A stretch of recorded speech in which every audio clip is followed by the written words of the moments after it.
चरण वंदन करते हुए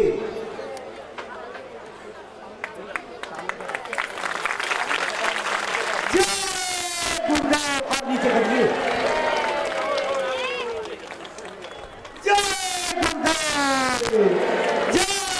गुरुदेव।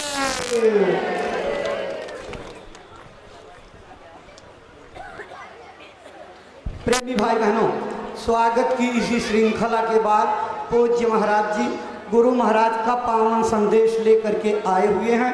आपके पावन चरण कमलों में श्रद्धा से आदर पूर्वक ये प्रार्थना करते हैं कि गुरु महाराज का जो संदेश आप लेकर के मथुरा आश्रम से संकल्प बना करके चले हैं, अपनी अमरवाणी से प्रेमी भाई बहनों को सुनाने समझाने की कृपा करें, ताकि आपकी अमरवाणी से प्रेरणा प्राप्त करके भाई बहन अपने जीवन की अनमोल सांसों का उपयोग करते हुए अपना मानव तन सफल, सार्थक एवं कामयाब बना सकें।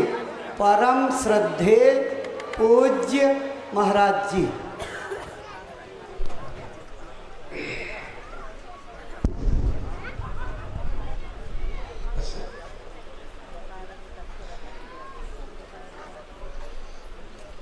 आप सभी लोग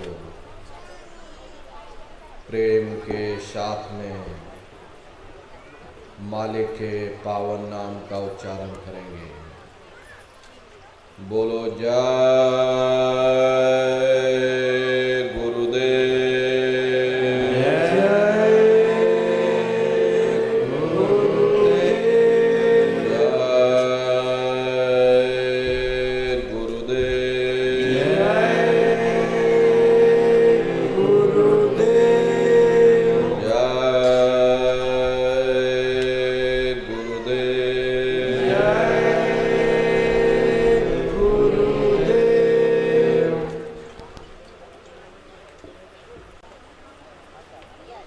सर्वत्र विराजमान शब्द स्वरूप परम पूज्य स्वामी जी महाराज के श्री चरणों में कोटि कोटि नमन प्रणाम करते हुए इस सत्संग समारोह में पधारे हुए सभी सत्संगी धर्म प्रेमी भाई बहनों को सादर जय गुरुदेव। प्रेमी भाई बहनों, हम आप परम सौभाग्यशाली हैं कि ऐसे कलिकाल में हम लोगों को ये मानव तन, ये मनुष्य शरीर प्राप्त हुआ। उससे भी परम सौभाग्य की बात है कि मनुष्य रूपी मंदिर में बैठ करके हम लोगों को सत्संग सुनने का ये अवसर मिल रहा। सत्संग जल जो कोई पावे, मैलाई सब कट कट जावे। ये सत्संग है, ये कोई कथा और कीर्तन नहीं, किस्से और कहानियां नहीं, नाच गाना ढोल मजीरा नहीं। ये महात्माओं की अजर अमर वाणियां हैं। यदि आपने ध्यान से सुन लिया तो निश्चय ही आपको अपने मानव जीवन के उद्देश्यों के बारे में पता चलेगा कि आखिर मनुष्य शरीर हमको क्यों मिला, क्या इसका उद्देश्य है, मरने के बाद हम कहाँ जाएंगे, हमारे बाल बच्चे कहाँ जाएंगे, हमारे रिश्ते नातेदार कहाँ जाएंगे और कैसे हमारी जीवात्मा का कल्याण होगा। इन सभी प्रश्नों की जानकारी आपको सत्संग के माध्यम से प्राप्त होगी। इसलिए प्रेमी भाई बहनों, आप अपना कीमती समय निकाल करके यहाँ पर पधारे हुए हो, तो अपने समय का सदुपयोग करिएगा। एक एक वचन को ध्यान से सुनिएगा।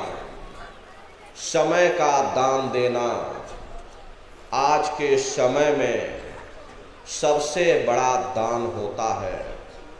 आपने अपना कीमती समय हमको दिया, इसलिए प्रेमी भाई बहनों, आपसे हमारी यही प्रार्थना है, एक एक वचन को बड़े ध्यान के साथ आप लोग सुनिएगा और समझने की कोशिश करिएगा। प्रेमी भाई बहनों, यह मनुष्य शरीर हम लोगों को बड़े सौभाग्य से प्राप्त हुआ। ये जीवन बहुत अनमोल है। उस परम पिता परमात्मा ने हमको यह जीवन केवल इसीलिए दिया है ताकि हम जीते जी उस प्रभु की भक्ति करके अपनी जीवात्मा का कल्याण करा सकें। ये 5 तत्वों का पुतला, ये पंच भौतिक शरीर एक निश्चित समय के लिए मिला हुआ, एक निश्चित समय को हम आप नहीं जानते हैं, किंतु जिसका ये मकान है, जिसका ये शरीर है, वो अवश्य ही जानता है। और समय पूरा हो जाने पर मकान मालिक जबरदस्ती इस मकान को खाली करवा लेगा। उस समय न जमीन जायदाद काम आएगी, न धन संपत्ति काम आएगी। मन को, बुद्धि को, चित्त को और जीवात्मा को निकाल करके इस शरीर से बाहर कर दिया जाएगा। ये शरीर हमारा आपका यही जमीन पर गिर पड़ेगा, क्योंकि जीवात्मा के निकल जाने के बाद में ये शरीर सिर्फ एक माटी का पुतला है, उससे ज़्यादा कुछ भी नहीं। हम आप इस मिट्टी के पुतले को ले जाकर शमशान भूमि पर जला करके राख कर देते। हमारा आपका नाम, हमारी आपकी ये जायदाद, ये धन संपत्ति, ये सब हमारी यही छूट जाती। सुई की एक नोक भी हमारे आपके साथ में जाने वाली नहीं। इसीलिए महात्मा जीवों को समझाते हैं कि भाई मिले नरदेह यह तुमको, बनाओ काज कुछ अपना, पचो मति आए इस जग में, जानियो रैन का सुपना। हरे प्रेमी भाई बहनों, जैसे रात में हम लोग स्वप्न देखते हैं, हालांकि उस समय पर हमें स्वप्न सच मालूम पड़ता, असली प्रतीत मालूम होता है, लेकिन जब हम सुबह उठते हैं, जब हमारी आंखें खुलती हैं, तब हमें होश आता कि नहीं भाई, हम तो स्वप्न देख रहे थे, ये सब भ्रम है। ठीक उसी प्रकार से ये दुनिया भी 10-20-100 साल का स्वप्न है। अब आप कहोगे हम जाग रहे, परंतु प्रेमी भाई बहनों, ऐसा हरगिज नहीं है। जिस दिन मौत का वक्त आएगा, हरे हम आप रोएंगे, हाय हाय करके चिल्लाएंगे कि हाय हमने सारी जिंदगी यूं ही स्वप्न में गुजार दी, जागने का समय तो अभी आया था, जो कुछ करना था अभी करना था। लेकिन प्रेमी भाई बहनों, अब पछताए होत क्या, जब चिड़िया चुग गए खेत। महात्मा प्रेम से जीवों को समझाते हैं कि भाई देह और ग्रेह सब झूठा, भरम में काहे को खपना, ये घर बार हमारा अपना नहीं, हरे पराया देश है, ये शराय खाना है, ये मुसाफिर खाना है, ये शरीर भी तुम्हारा अपना नहीं, ये भी काल का पिंजरा है, किराए का मकान है, पराया मकान है, किसी को 40-50 साल के लिए मिला, किसी को 80-90-100 साल के लिए मिल गया।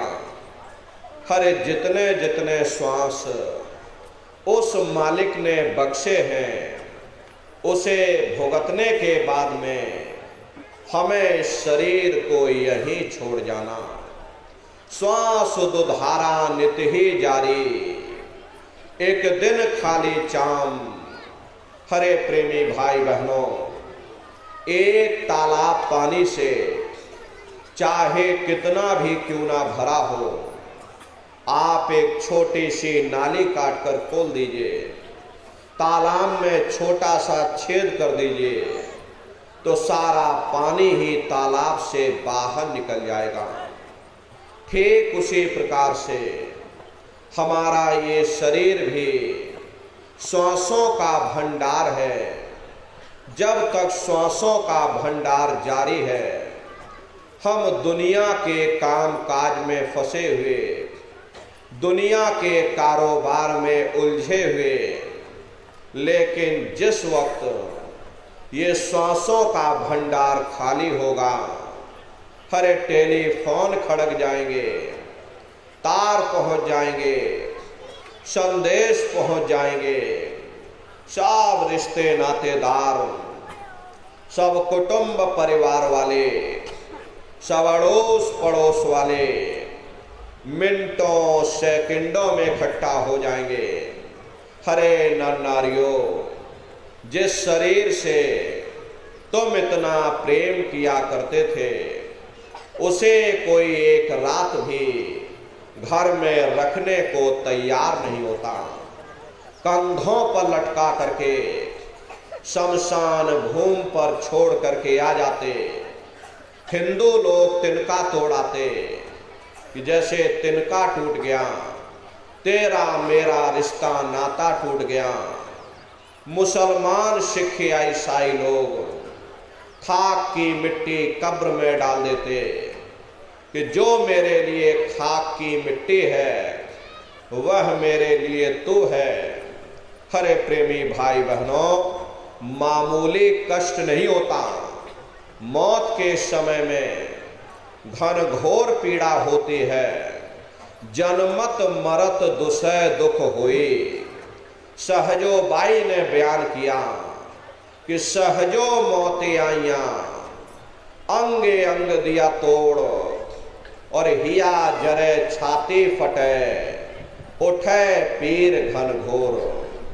गुरु महाराज सत्संग में फरमाते थे कि जैसे 1,00,000 बिच्छू एक साथ मिल करके हमारी जिस्म पर डंक मारे, उससे भी लाखों करोड़ों गुना ज्यादा मौत के समय में दर्द होता है।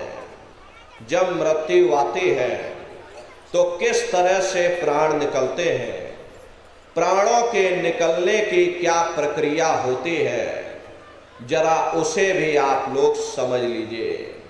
देखो प्रेमी भाई बहनों, जैसे संसार में महाप्रलय आती, महाप्रलय के समय क्या होता, सबसे पहले पूरी पृथ्वी ढह जाती। ये पृथ्वी पानी में घुल करके पानी बन जाती।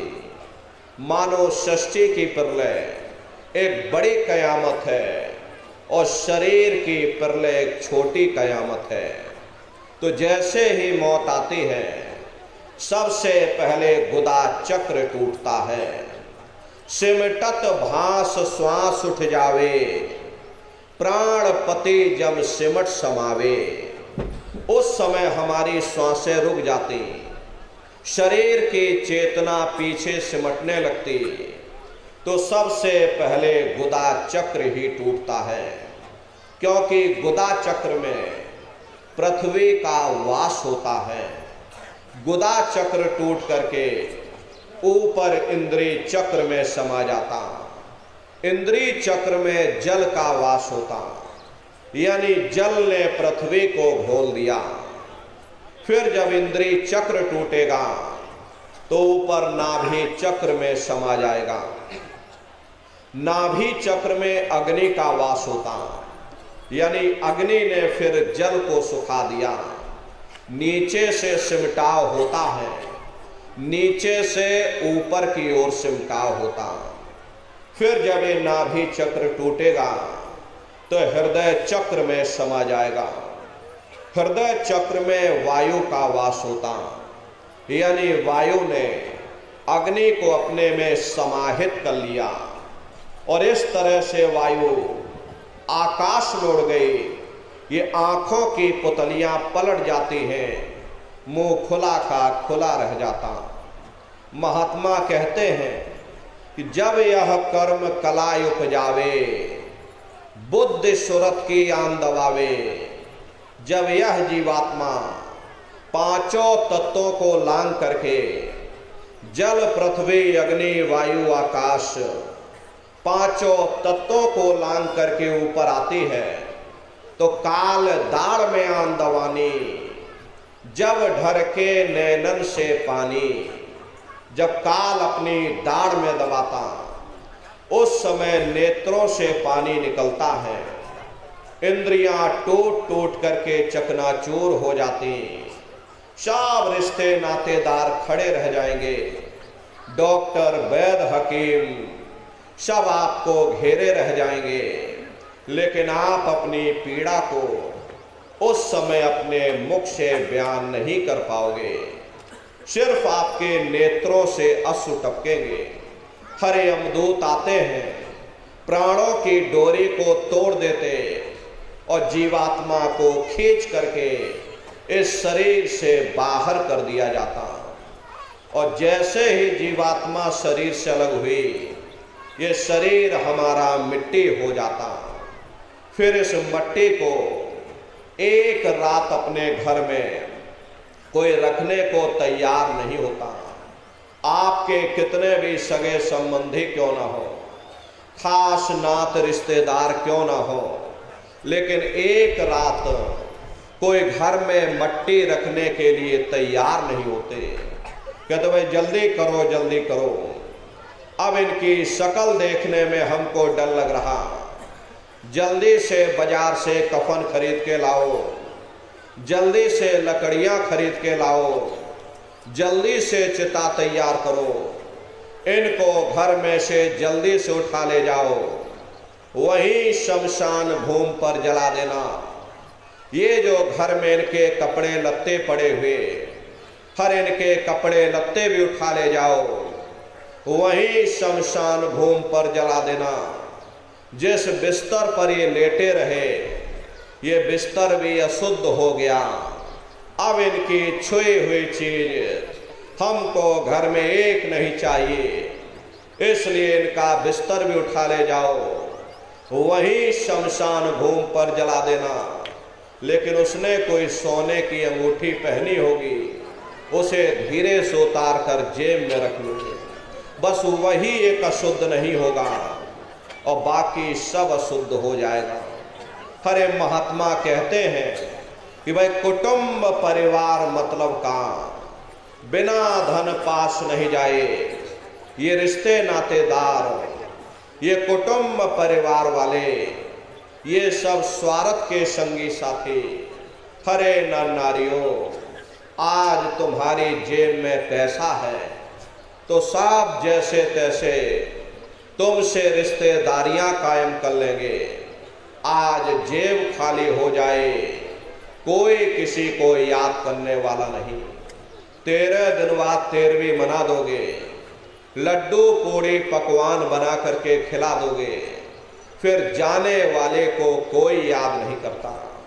अभी बूढ़े बुजुर्गों से पूछा जाए कि क्या तुमको तुम्हारे माँ बाप की याद आती है? तो कहेंगे भाई नहीं आती। अरे क्यों नहीं आती? तुम्हारे माँ बाप थे, तुमको पाला पोसा बड़ा किया, खुद भूखे रहे होंगे, तुम्हारा पेट पाला होगा, तुमको तुम्हारे माँ बाप की याद क्यों नहीं आती? क्योंकि तुम्हारे सामने तुम्हारे लड़के बच्चे हो गए, तुम्हारे नाती पोता पंती और संती हो गए, इसलिए तुम अपने माँ बाप की यादों को भूल गए और नई यादों में बस गए। ऐसे ही प्रेमी भाई बहनों, एक दिन सब तुमको भी भूल जाएंगे, कोई किसी को याद करने वाला नहीं। ये कहानी तो शमशान भूमि पर समाप्त हो गई। उधर देखो क्या होता, तुम्हारी जीवात्मा को ले जा करके ऊपर धर्मराज की कचहरी में पेश कर दिया जाएगा। वहां पलक झपकते ही तुम्हारे अच्छे बुरे कर्मों का हिसाब किताब हो जाएगा। धर्मराज तुमको सजा सुना देंगे, ले जाओ इनको फलाने नरक में डाल दो, क्योंकि मैंने इनको मौका दिया था जब ये माँ के गर्भ में उल्टे लटके हुए थे। उस समय इन्होंने मुझसे प्रार्थना की थी कि हे मालिक, मुझे एक बार मौका दे दो, मुझे एक बार मनुष्य शरीर दे दो, हम भजन करेंगे, भक्ति करेंगे, हम अपनी जीवात्मा का कल्याण करेंगे।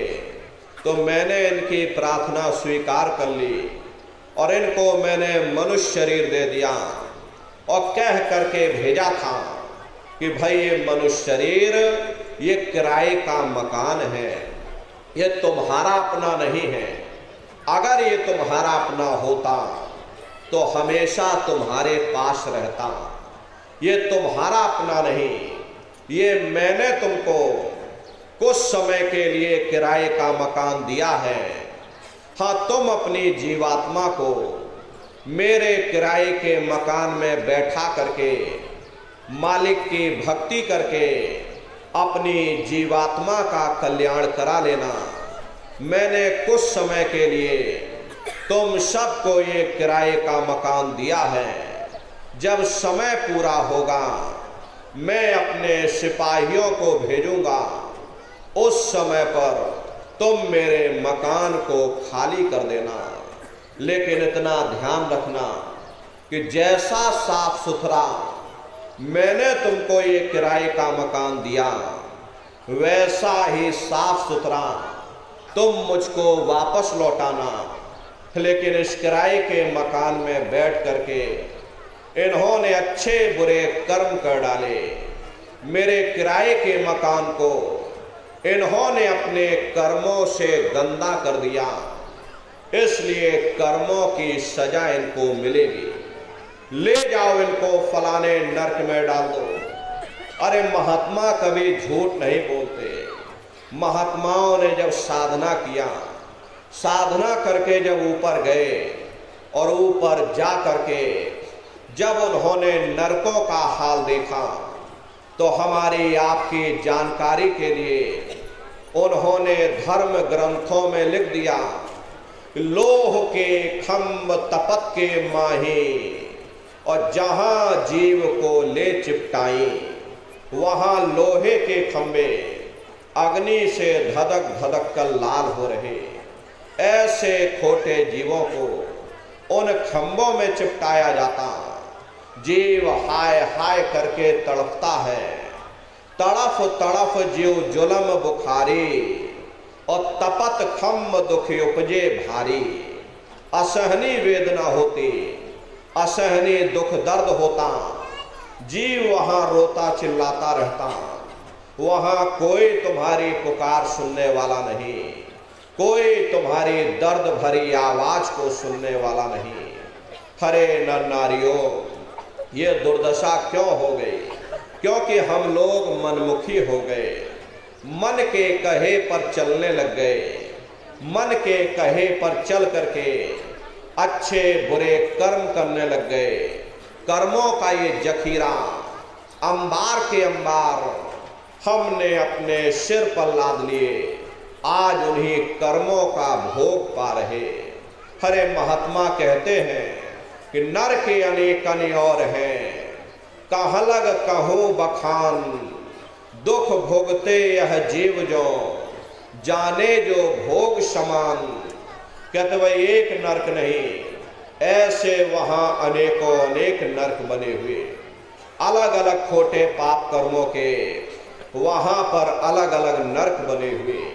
ये जीव अनंतों अनंत युगों तक वर्षों की बात नहीं कर रहे, अनंतों अनंत युगों तक जीव नरकों की यातना भोगता रहता, और नरकों की यातनाएं भोगने के बाद में इसी जीवात्मा को सीधे मनुष्य शरीर नहीं दिया जाता, बल्कि से 4 खान 84 लाख योनियों में डाला जाता। जैसे बच्चा होता है, बच्चा पहले कक्षा 1 पास करेगा, फिर कक्षा 2 में जाएगा, ऐसे वहां पर पूरा चैनल बना हुआ। नरकों की यातनाएं भोगने के बाद में इन्हीं जीवात्माओं को 4 खान 84 लाख योनियों में डाला जाता। ये 4 खान 84 लाख योनियां, ये कोई मामूली योनियां नहीं होती।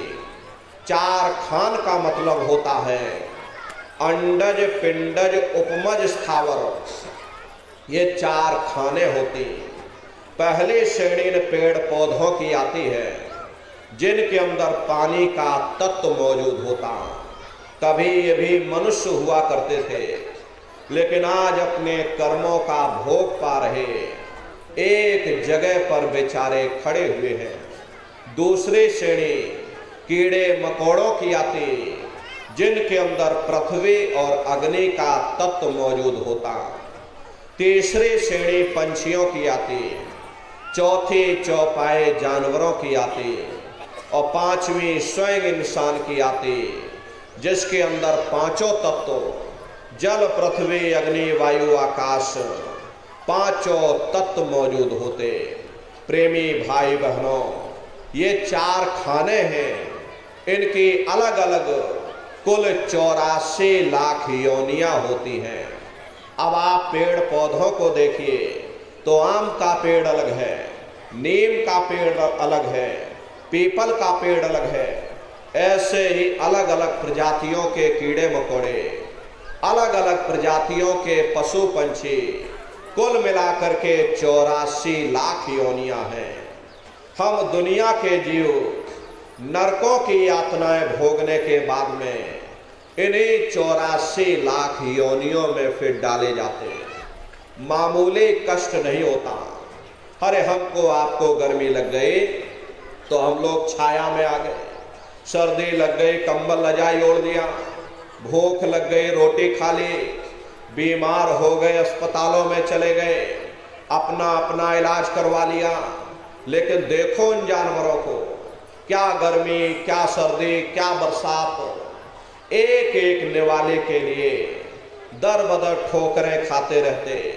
किसी का हाथ कट गया, किसी का पैर कट गया, किसी को जीते जी काट डाला, मुर्गी की गर्दन ही मरोड़ डाली। क्या उनको दर्द नहीं होता? अरे उनको भी दर्द होता है, उनको भी तकलीफ होती। मादा बिच्छू होती है, मादा बिच्छू की मौत कैसे होती? मादा बिच्छू जब अपने बच्चे को जन्म देती है तो उसी के बच्चे अपनी भूख को मिटाने के लिए अपनी माँ की पीठ पर चढ़ जाते हैं और उसी के मांस को नोच नोच करके खाते हैं। वो तड़पती रहती है, कराहती रहती है, लेकिन जब तक हड्डी हड्डी न बच जाए उसके बच्चे अपनी माँ की पीठ से नीचे नहीं उतरते। ऐसे न जाने कितने संसार में जीव जंतु हैं, कितने जीव हमारे पैरों से दब करके मर जाते हैं। बड़े जीवों की बात तो अलग ही है। बीमार बैलों की दुर्दशा देखो, उनके मुंह से फसूकन निकलता रहता, लेकिन टनों बोझा उनके ऊपर डाल दिया जाता, सोटा मार मार करके चलाया जाता। क्या उनको दर्द नहीं होता? अरे उनको भी दर्द होता है, उनको भी तकलीफ होती, लेकिन वे बेचारे बेजुबान हैं, कुछ बोल नहीं पाते, कुछ बता नहीं पाते। हम लोगों के अंदर जुबान है, हम लोग बोल बता देते, वे सिर्फ रोते और चिल्लाते रहते। अरे कौन उनकी पुकार सुनने वाला, कौन उनकी दर्द भरी आवाज को सुनने वाला? कौन सी अदालत में जाकर के वे बेचारे दरवाजा खटखटाएं? कौन मजिस्ट्रेट उनकी फरियाद को सुनेगा? हरे प्रेमी भाई बहनों, कोई सुनने वाला नहीं। हरे कई जन्म भय कीट पतंगा, कई जन्म भय मीन कुरंगा, कई जन्म पंखी सर्प होयो, कई जन्म है वर वृक्ष जोयो, मिल जगदेश मिलन की वरिया, चिरंकार यह देश सजरिया। करोड़ों करोड़ युगों से नरकों की यातनाएं भोगने के बाद हम लोगों को कभी कीड़े पतंगों की योनि में, कभी पेड़ पौधों की योनि में, तो कभी पशु और पंछियों की योनि में डाला जाता। प्रेमी भाई बहनों, 84 लाख योनियों की सबसे जो आखिरी योनि होती है वो गाय और बैल की योनि होती। गाय स्त्री का रूप लेती है और बैल पुरुष का रूप लेते हैं। ये 84 लाख योनियों की सबसे आखिरी योनि होती। इसीलिए हमारे धर्म शास्त्रों में गाय और बैल को काटना निषेध किया गया, क्योंकि ये गाय और बैल न जाने कितने युगों से नरकों की यातनाएं भोगने के बाद, 84 लाख योनियों में भटकने के बाद, तब इनको गाय और बैल की योनि में डाला जाता। इसके बाद इसको मनुष्य शरीर मिलना होता है। लेकिन यदि गाय बैल को हम बीच में मार देंगे, काट देंगे, अब मान लो गाय या बैल की उम्र 10 साल की है और 5 साल की उम्र में हमने किसी गाय या बैल को मार दिया, तो बाकी बचे हुए 5 साल ये प्रेत योनि में भटका खाएंगे। 5 साल प्रेत योनि में भटकने के बाद फिर जब ये बच्चे पैदा होंगे तो यही बच्चे चिड़चिड़े स्वभाव के पैदा होंगे। इसीलिए हमारे धर्म शास्त्रों में गाय और बैल को काटना निषेध किया गया। तो गाय और बैल की योनि ये 84 लाख योनियों की सबसे आखिरी योनि, यानी कि अंतिम पायदान होता। उसके बाद तब जा करके हम लोगों को दोबारा फिर से मनुष्य शरीर प्राप्त होगा। इसीलिए कहा गया कि बड़े भाग्य मानुष तन पाया, कोट जन्म जब भटका खाया, कोटान कोट जन्म जन्मांतरों तक अलग अलग योनियों में भटकने के बाद में तब बड़े सौभाग्य से हम लोगों को ये मनुष्य शरीर प्राप्त हुआ। बड़े से बड़े देवी देवता भी इस मनुष्य शरीर को पाने के लिए तरसते हैं, क्योंकि इन 84 लाख योनियों से, उन नरकों से निकलने का केवल एक ही दरवाजा है, वह केवल मनुष्य का शरीर है। इसी मनुष्य रूपी मंदिर में बैठ करके हम उस परमात्मा की भक्ति कर सकते। लेकिन बड़े अफसोस की बात है कि जैसे किसी को हीरा मिल गया, उसे हीरे की परख नहीं, उसने हीरे को गधे के गले में बांध दिया। ठीक उसी प्रकार से ये मनुष्य शरीर उत्तम से उत्तम है, लेकिन इंसान इसकी कद्र नहीं करता। खाने पीने ऐशो इशरत में अपने जन्म को बर्बाद कर देता। महात्मा प्रेम से जीवों को समझाते हैं, भाई बड़े सौभाग्य से तुम लोगों को ये मनुष्य शरीर प्राप्त हुआ। बड़े से बड़े देवी देवता भी इस मानव तन को पाने के लिए तरसते हैं, क्योंकि उन नरकों से, उन 84 से निकलने का केवल एक ही दरवाजा है, वह केवल मनुष्य का शरीर है। इसी मनुष्य रूपी मंदिर में बैठ करके हम उस मालिक की भक्ति कर सकते। इसीलिए संतों महात्माओं ने इस पंच भौतिक शरीर को सच्चा हरि मंदिर कहकर याद किया कि हरि मंदिर यह शरीर है, ज्ञान रतन प्रकट होए, ये असली हरि मंदिर है। जब भी वो मालिक मिलेगा इसी हरि मंदिर के अंदर मिलेगा। इसी पंच भौतिक शरीर को ईसा मसीह साहब ने टेम्पल ऑफ लिविंग गॉड यानी जिंदा ईश्वर का मंदिर कहा। इसी पंच भौतिक शरीर को गुरु नानक साहब ने नर नारायणी देह कहकर याद किया। ये वो देह है जिसमें नारायण स्वयं विराजमान है। इसी पंच भौतिक शरीर को मुसलमान फकीरों ने कुदरती काबा कहकर याद किया। ये असली कुदरती काबा है। खुदा का दीदार जब भी होगा इसी कुदरती काबे के अंदर जाकर होगा। बाहर से आज तक न कभी किसी को परमात्मा मिला, न भविष्य में कभी मिल सकता। परमात्मा जब भी मिलेगा तुम्हें तुम्हारे अंदर मिलेगा।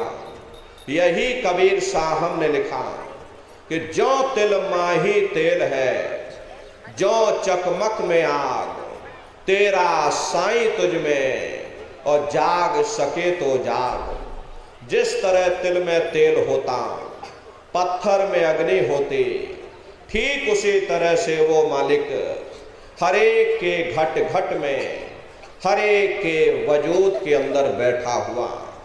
यही आपके धर्म पुस्तकों में भी लिखा है कि अरे मोको का धोड़े रे बंदे, मैं तो तेरे पास में, और ना तीरथ में ना मूरत में, मैं तो हूँ विश्वास में।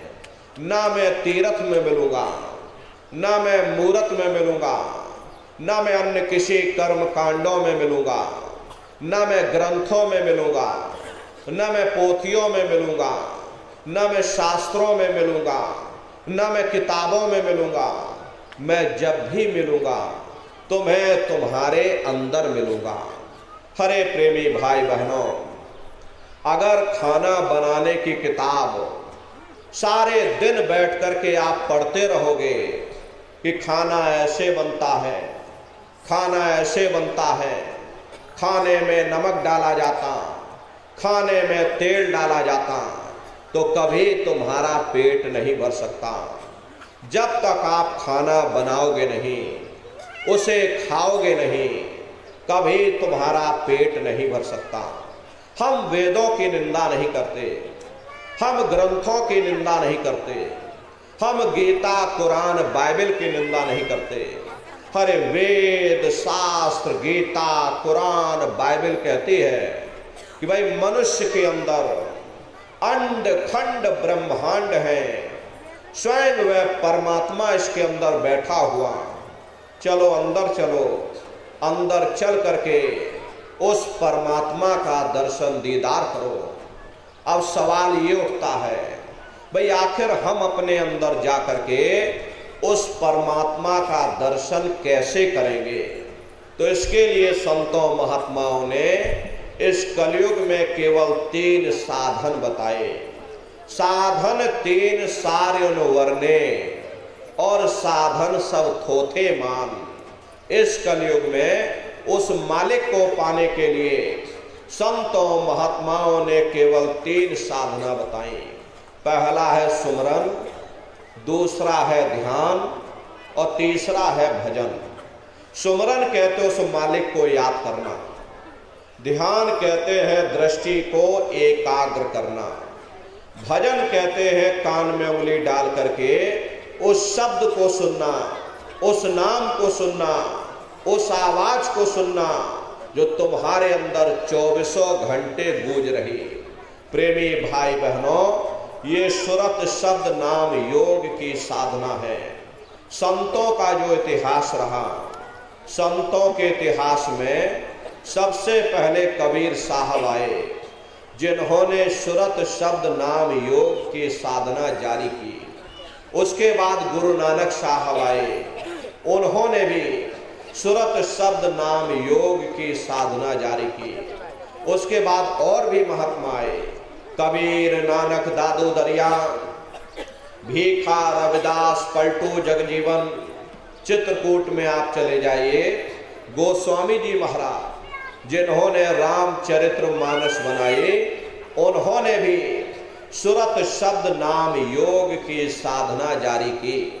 राजस्थान की धरती पर मीराबाई हुई, सहजोबाई हुई, उन्होंने भी उस मालिक को पाया तो सुरत शब्द नाम योग की साधना करके पाया। प्रेमी भाई बहनों, ये सुरत शब्द नाम योग की साधना है।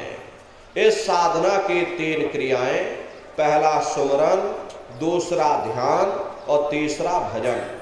कैसे आप लोग सुमरन करोगे, कैसे आप लोग ध्यान करोगे और कैसे आप लोग भजन करोगे, बैठ करके अच्छी तरह समझिएगा और फिर घर पर जा करके करिएगा। तो सबसे पहले सुमरन कैसे किया जाएगा? सुमरन करने के लिए एक माला आप लोग ले लेना। ये देखिए प्रेमी भाई बहनों, 108 दाने की ये माला है। अपने अपने घरों में बैठ करके बाहर से अपनी आंख को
कबीर साहब आए, उन्होंने साहिब नाम सिद्ध किया। गुरु नानक साहब आए, उन्होंने वाहिगुरु नाम सिद्ध किया। गोस्वामी जी महाराज आए, उन्होंने राम नाम सिद्ध किया।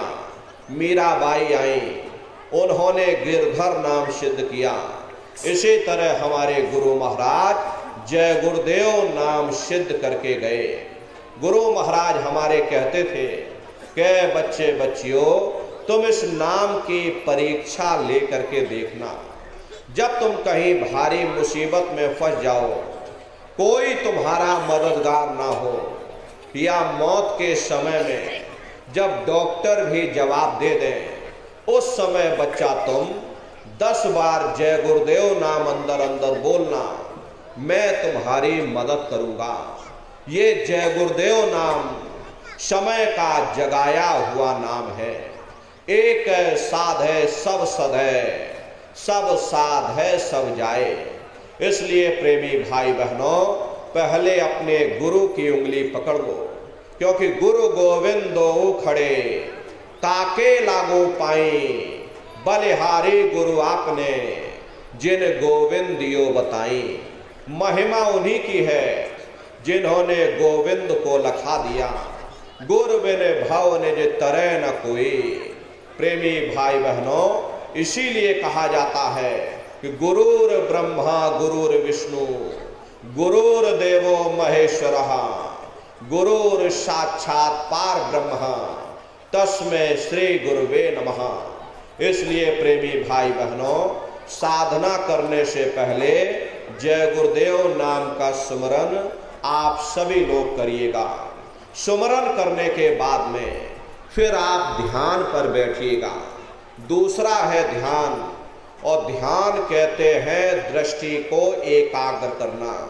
कैसे आप लोग ध्यान करोगे जरा अच्छी तरह से समझ लीजिए। अपने अपने घरों में पलथी मार करके आप लोग बैठिएगा। प्रेमी भाई बहनों, शरीर को टाइट मत करिएगा। बहुत से लोग क्या करते हैं कि जब भी ध्यान पर बैठते हैं तो शरीर को बिल्कुल टाइट कर देते हैं। अब शरीर को आप ऐसे टाइट कर दोगे तो शरीर आपका थक जाएगा, फिर शरीर ढीला पड़ जाएगा। इसलिए पहले से ही अपने शरीर को बिल्कुल ढीला छोड़ देना। आँखों को धीरे से बंद कर देना। इन आँखों पर भी कोई जोर मत देना। बहुत से लोग अपनी आँखों पर जोर लगाते हैं ताकि जल्दी से दृष्टि एकाग्र हो जाए। यदि आप अपनी इन बाहरी आँखों पर जोर लगाओगे तो आँखों की पुतलियों में दर्द होगा, फिर आप अपनी बाहरी आँखों को खोल दोगे। इन बाहरी आँखों का यहाँ पर कोई मतलब नहीं। जैसे सोते समय धीरे से आँख को बंद करते हो, ऐसे ही धीरे से आँख को बंद कर लेना। अंतर में सामने देखिएगा, सामने आपको अंधेरा दिखाई पड़ेगा। बस उसी अंधेरे को आप देखते रहिएगा। उस समय किसी के बारे में सोचना नहीं, किसी के बारे में विचार मत करिएगा। ये विचार करने की आदत हमारे अंदर पहले से पड़ी हुई है। हम किसी भी व्यक्ति को देखते हैं तो देखने से पहले ही हम उस व्यक्ति के बारे में विचार करने लग जाते हैं। ध्यान के समय अपने विचारों को बिल्कुल शांत रखिएगा। मन में कोई विचार ना ले पाए। निर्विचार हो करके, एक टक हो करके सामने उस अंधेरे को देखते रहिएगा। उस समय शरीर को हिलने मत देना। बहुत से लोग क्या करते हैं कि ध्यान पर बैठे हैं और जरा सी खुजली आ गई तो पैर खुजलाने लग गए। तो प्रेमी भाई बहनों, ध्यान में इस चीज का ध्यान दीजिएगा कि शरीर बिल्कुल हिलने ना पाए। यहाँ तक कि अपनी जिह्वा को भी मत हिलने देना। शून्य हो करके सामने जो अंधेरा दिख रहा, उस अंधेरे को आप देखते रहिएगा। आंखों की पुतलियां हिलने ना पाए। एक टक हो करके सामने अंधेरे को देखते रहिए। देखते देखते देखते देखते आपकी दृष्टि अंधेरे में एकाग्र हो जाएगी। और जैसे ही आपकी दृष्टि सामने अंधेरे में एकाग्र होगी तो सुई की नोक के बराबर काले में भी काला बिंदु, बड़ा चमकीला बिंदु होगा। तारे की तरह चमचम चमचम चमकेगा। वो अंतर में सामने आपको दिखाई पड़ जाएगा। जब वो चमकदार बिंदु सामने दिखाई पड़ जाए तब आप अपनी दृष्टि को उस बिंदु पर एकाग्र करिएगा। जब आप अपनी दृष्टि बिंदु पर एकाग्र करोगे तो बिंदु के चारों तरफ से बड़ा भारी प्रकाश निकलेगा। चक्र की तरह से बहुरंगी प्रकाश होगा। वो प्रकाश धीरे धीरे बड़ा होता चला जाएगा। साधक इतना मोहित हो जाता है कि बिंदु को तो छोड़ देता और दाएं बाएं प्रकाश को देखने में लग जाता। जब आप दाएं बाएं प्रकाश को देखने में लग जाओगे, चूंकि प्रकाश उस बिंदु से निकल रहा और आपने बिंदु को ही छोड़ दिया, प्रकाश को देखने में लग गए, तो प्रकाश भी गायब हो जाएगा, वो बिंदु भी गायब हो जाएगा। फिर अंतर में अंधेरा छा जाएगा। फिर आपको उतनी मेहनत करनी पड़ेगी। इसलिए दाएं बाएं बिल्कुल मत देखिएगा।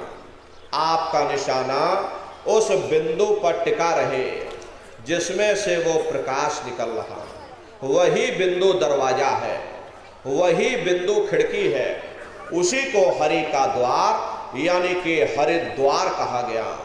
बहुत विशाल वो दरवाजा, ये संसार कुछ नहीं, ऐसे लाखों संसार इकट्ठे करके एक साथ दरवाजे के अंदर डाल दिए जाएं, पता तक नहीं चलेगा। इतना विशाल वो हरि का द्वार तुम्हारे अंदर बना हुआ।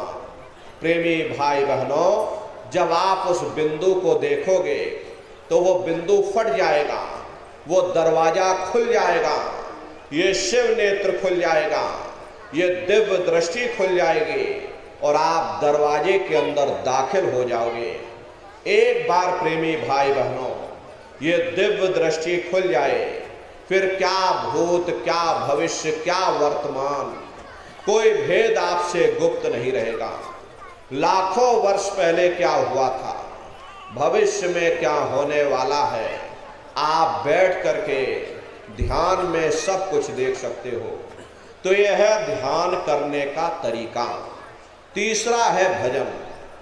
गाने बजाने का नाम भजन नहीं है, नाच गाना ढोल मजीरा का नाम भजन नहीं है। भजन कहते हो उस रूहानी आवाज को सुनना जो 24 घंटे तुम्हारे अंदर गूंज रही। कैसे भजन करोगे, जरा अच्छी तरह समझ लीजिए। ये दोनों उंगली कानों में डाल करके ये कानों को बंद कर लेना। कान इसीलिए बंद किए जाते हैं ताकि बाहर की कोई आवाज हमको सुनाई ना पड़े। अपनी सुविधा से बैठिएगा, कुर्सी पर चाहे कुर्सी पर बैठ जाओ, सोफे पर चाहे सोफे पर बैठ जाओ, या कोई तकिया इस तरह से रख लो और दोनों कोहनी यहाँ रख करके दोनों उंगली कानों में डाल करके ये कानों को बंद कर लेना। बहुत सी हमारी माताएं बहनें हैं, बूढ़े बुजुर्ग हैं, आपके घुटनों में दर्द होता है, रीढ़ की हड्डी में दर्द होता है, आप बैठ करके भजन नहीं कर पाते हो तो आप लेट करके भजन करिएगा। ऐसे सीधे लेट जाना, लेटे लेटे आंख और कान को बंद कर लेना। मतलब तो आंख और कान को बंद करना है, चाहे आप लेट करके करो या चाहे आप बैठ करके करो। यही कहा गया कि आंख कान मुख बंद कराओ, अनहद झिंगा शब्द सुनाओ। यानी पहले अपनी आंख को बंद करो, फिर अपने मुख को बंद करो, दोनों उंगली कानों में डाल करके ये कानों को बंद कर लो और ऊंचे से ऊंचा ध्यान दे करके उस आवाज को सुनने की कोशिश करो। जब आप अपने कानों को बंद करके ऊंचा ध्यान दे करके गौर से सुनोगे तो आपको ऐसा अनुभव होगा कि कहीं सीटी जैसी आवाज हमारे कानों में गूंज रही है। टी, इस तरह से सीटी जैसी आवाज शुरू में आप सभी को सुनाई पड़ेगी। करना कुछ नहीं है, लेटे हो चाहे बैठे हो, बस आप उस आवाज को सुनते रहना, सुनते सुनते उसी में लीन हो जाओ। जब आप उसमें लीन हो जाओगे तो कुछ समय बाद में दोबारा आपको अनुभव होगा कि कहीं बड़ी दूर से एक महीन आवाज, घंटे और शंख की आवाज हमारे कानों में बज रही। जैसे मंदिरों में घंटियां बजती हैं, टन टन टन। ये बाहर तो नकल किया, महात्माओं ने कहा था ये शरीर तुम्हारा सच्चा हरि मंदिर है। इसी हरि मंदिर के अंदर वो घंटे शंख की आवाज 24 घंटे गूंज रही। उसी घंटे शंख की आवाज को महात्माओं ने शब्द कहा। आपके धर्म पुस्तकों में लिखा है कि पोथी पढ़ पढ़ जग मुआ, पंडित भया न कोई, 2.5 अक्षर प्रेम का, पढ़े सो पंडित हुई। दुनिया वाले कहते हैं कि 2.5 अक्षर का मतलब प्रेम है। प्रेम नहीं है, प्रेम में तो मात्रा लगी हुई। यहां पर जिस 2.5 अक्षर का वर्णन किया गया वो है शब्द, शा, आदा, बा और दा। उसी शब्द को महात्माओं ने नाम कहा। कलयुग केवल नाम या धारा, सुमिर सुमिर नर उतरहि पारा। कलयुग में केवल नाम का आधार है, वो नाम तुम्हारे अंदर 24 घंटे गूंज रहा। तो उसी घंटे शंख की आवाज को महात्माओं ने शब्द या नाम कहा, उसी को मुसलमान फकीरों ने कलमा कहा, उसी को ईसा मसीह साहब ने वर्ड या लागश कहकर याद किया, उसी को गुरु नानक साहब ने अनहद वाणी कहकर के याद किया। चीन में जो महात्मा हुए उन्होंने इसको ताओ कहकर याद किया। हिंदू महात्माओं ने इसे देववाणी आकाशवाणी कहकर याद किया। उन अलग अलग महात्माओं ने अपनी अपनी भाषा में हम लोगों को समझाने की कोशिश की कि भाई वो घंटे शंख की आवाज तुम्हारे सबके अंदर गूंज रही, वो आपको सुनाई पड़ेगी। प्रेमी भाई बहनों, जब घंटे शंख की आवाज आपको सुनाई पड़ने लग जाए तब आप उस आवाज को पकड़ लेना, उसको आप सुनने लग जाना। जब आप उसको सुनने लग जाओगे तो वो आवाज धीरे धीरे बढ़ना शुरू होगी और बढ़ते बढ़ते इस कदर बढ़ेगी कि आपके रोम रोम में घंटे और शंख की आवाज गूंजने लग जाएगी। बड़े घनघोर आवाज होती है, बड़े मधुर वो आवाज होती है। ये जो दुनिया के संगीत आप सुनते हो, उस रूहानी संगीत के सामने ये दुनिया के संगीत कुछ नहीं है। जब आप उस रूहानी संगीत को सुनोगे, इतना भारी आनंद आपके ऊपर छा जाएगा, इतनी खुशी आपको होगी, ऐसा नशा आपके ऊपर चढ़ जाएगा, इतना आप उस आवाज में खो जाओगे कि आप सारी दुनिया को भूल जाओगे। हरे प्रेमी भाई बहनों, शंकर भगवान को वही नशा चढ़ा था। शंकर भगवान कोई गांजा भांग नहीं पीते थे। ये तो हमने आपने शंकर भगवान को बदनाम कर दिया कि शंकर भगवान गांजा भांग पीते थे, चलो हम भी गांजा भांग पिएंगे। लेकिन ऐ नर नारियों, शंकर भगवान ने कभी गांजा भांग नहीं पिया।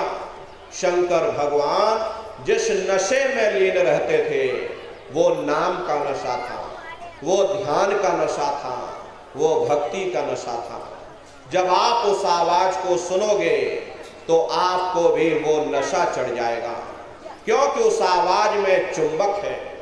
जब आप उस आवाज को सुनोगे तो वो आवाज आपको अपनी ओर खींचेगी, और जब खिंचाव होगा तो जीवात्मा का फैला हुआ प्रकाश 9 द्वारों से सिमटने लगेगा। अब ये 9 द्वार कौन कौन से हैं? देखो प्रेमी भाई बहनों, अच्छी तरह से समझिएगा। अरे बहुत बड़ा विज्ञान है। दुनिया का विज्ञान जब समाप्त हो जाएगा तो ये विज्ञान प्रारंभ होगा। तो 9 दरवाजे कौन कौन से हैं? 2 आंख, 2 कान, 2 नाक के सुराख, 1 मुंह, 2 मलमूत्र का रास्ता, ये शरीर के 9 दरवाजे हैं।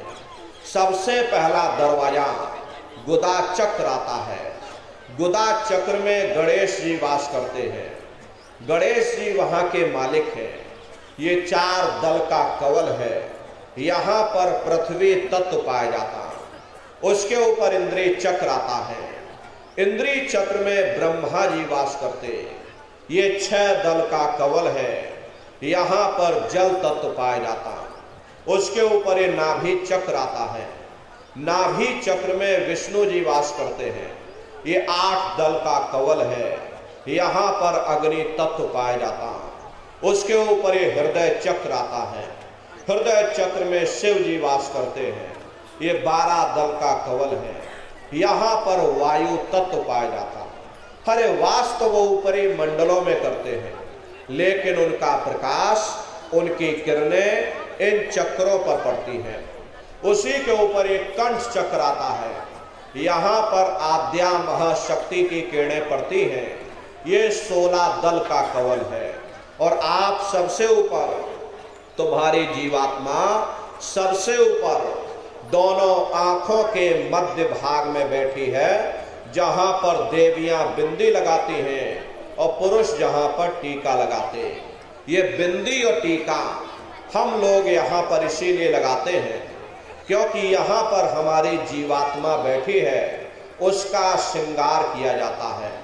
तो ये 10वां द्वार है जहाँ पर तुम्हारी जीवात्मा बैठी हुई। इसी 10वें दरवाजे पर बैठ करके जीवात्मा अपने प्रकाश को 9 दरवाजों में फैलाती है, जिससे आपका ये शरीर चलता, आपके हाथ आपके पैर चलते हैं। जब आप भजन करोगे और घंटे शंख की आवाज को सुनोगे तो उस आवाज में चुंबक है, वो आवाज आपको अपनी ओर खींचेगी और जब खिंचाव होगा तो जीवात्मा का फैला हुआ प्रकाश 9 दरवाजों से सिमट करके यही 10वें दरवाजे पर इकट्ठा हो जाएगा। और जैसे ही यहाँ पर इकट्ठा हुआ तुरंत शब्द जीवात्मा को खींच करके इस शरीर से बाहर कर देगा।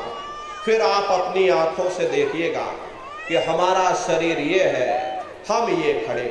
आप अपने शरीर से अलग हो जाओगे।